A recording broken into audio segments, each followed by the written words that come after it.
Muutama vuosi sitten, kun minä olin jo valmistunut kortistoon, Suomi johti MM-kisoissa arkkivihollistaan Ruottia 5-1.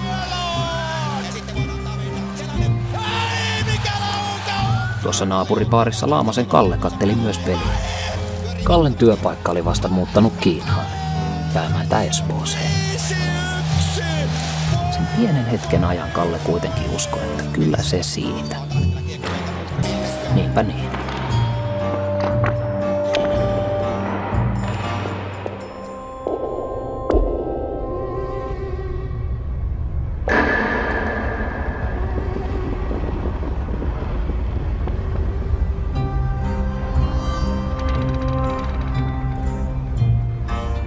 Opettaja oli kannustava ja sanoi, että se oli paras esitelmä, minkä mä olin tehnyt. Ja tulisin koskaan tekemäänkään.